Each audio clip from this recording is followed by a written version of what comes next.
For reasons discussed in previous videos, I chose the Launch X431 4-inch screen version.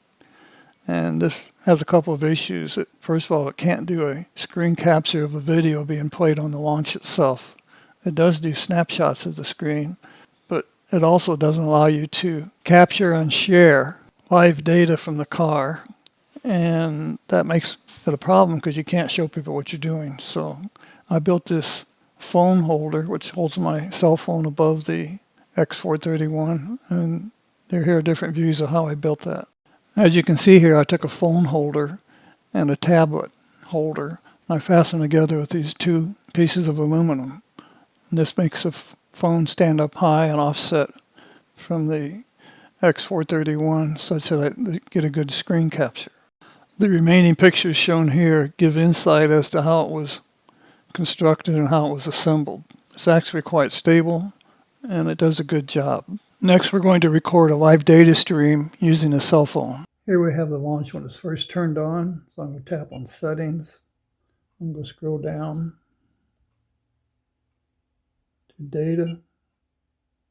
Under data, I'm going to do a captured video of this vehicle. And now I get to select all. Select all means if I don't select all, I can remove things from the capture, but the capture isn't everything on this list because I didn't choose everything on this list when I made the capture. So this is another method of selection. If I select all, I just get everything I saved during that capture.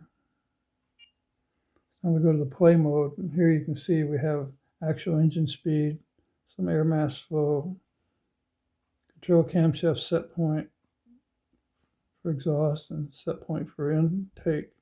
We have the actual exhaust and the actual intake bearings. And there's some other things in here. Ignition timing, minus 3.75 right now. So that's all the data that was captured. If I back up, and I just select things I want to see. Let's just look at the actual engine speed. Cam, not the set points. We don't care about what we use, the current position and the current position of the cam. And I say OK. Now we only have three things on here. These three things. So if I get it set up so you can see those three things, we'll go ahead and we'll play this capture and it'll run through. And I'm going to cut out a section until we get to where the engine speed picks up.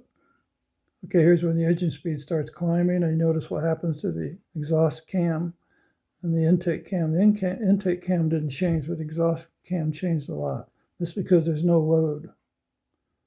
If there was a load on this system, then the intake cam would also change. As can be seen in this picture, the only time the intake cam moves is during low speed and high load conditions. So this is why the intake cam didn't move during this engine rev up. That concludes this little video demonstrating how to display a captured inline data file on this device.